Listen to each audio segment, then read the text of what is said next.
Is an introduction really necessary for someone we all know so well?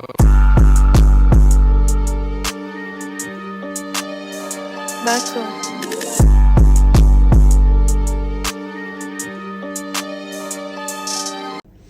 Assalamu alaikum warahmatullahi wabarakatuh.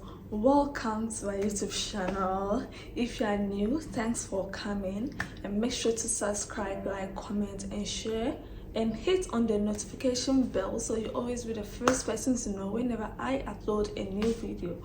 So today I'm going to give you a story. It's a story time about how I was chased by thieves. So this particular story happened when I was still in the university. I was in my final year. So I was living in this particular area where I had friends living nearby, and these friends normally they came to visit me, and I never had the time to go and visit them. I made up my mind that I would visit them on this particular day, but that day came and I decided to do some washing. I washed, I waited for it to get dried, and I fell asleep because I was tired. I woke up in the night, like around 6 in the evening, but I still decided to go because I told them and I said I'll be coming. So I dressed up, I went to them, and let's say there were 3 in the room, like 3 friends, you see. So we were chatting, we spoke a lot, we laughed, we chilled, and we didn't really take notice of the time. So it was around 10 to 11. Then I looked at the time and I said, oh, I actually wanted to, go home. I wanted to go back to my hostel and then rest. And we were equally hungry, so they said, oh, they want to accompany me and maybe we'll get something to buy on the way. Yes, so I said there were 3 friends, right, plus myself, we were 4. So we go to the gate of their hostel, and one of my friends said, oh, she's in her 9th where she won't be able to go far. So she went back in, but then these 2 other friends accompanied me. So we decided to take a shortcut. And the place was actually dark.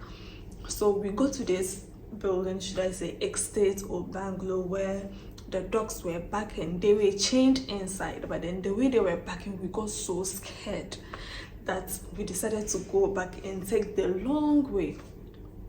So we went back, took the long way, and then we actually passed by this estate.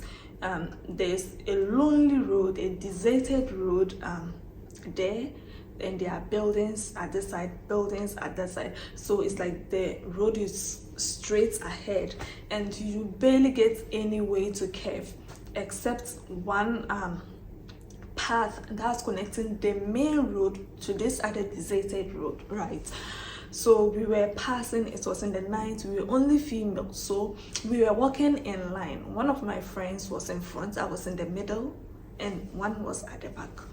So we were walking, we were holding our phones, and we didn't actually notice anything. We didn't know that there are these 2 guys on a motorcycle who camouflaged themselves in the dark and they hid behind a tree.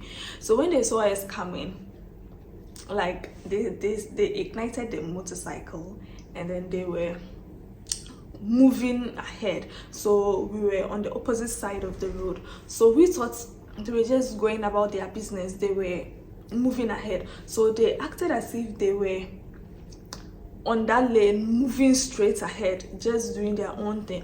By the time we realized, they rode into us. So you see, I was in the middle, so they rode into the first person, and then there were 2, right? So the one at the back, the guy at the back got down and then caught my friend. So the one behind me started running and I was stuck in between, so I didn't have enough time to reason. I was like, should I follow the one running or should I stay with the one who was caught?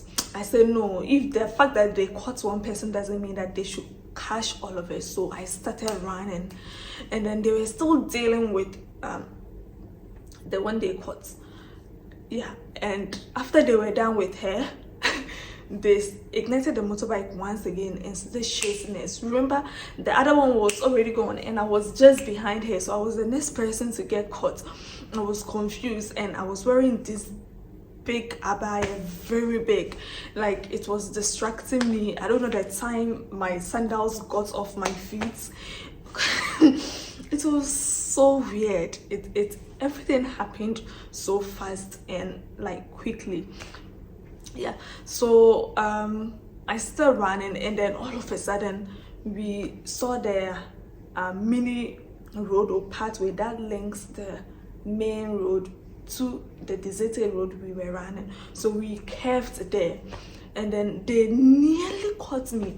We curved there and I go to the main road. No car was there, just one car that sped past. Aside from that, no one, no human being, nothing. Unfortunately, we saw two guys from church and one decided to urinate and the other one was waiting for him.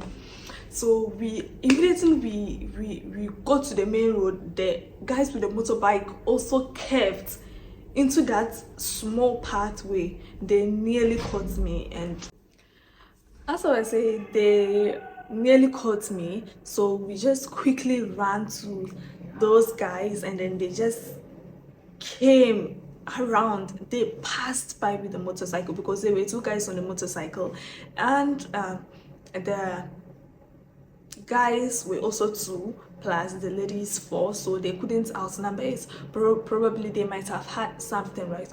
So we just told them what happened and then in the process we got to find out that they are actually our people. We are from the same region, so we spoke the same language. So we told them what happened and told them that they had caught one of our friends. We went back to look for her.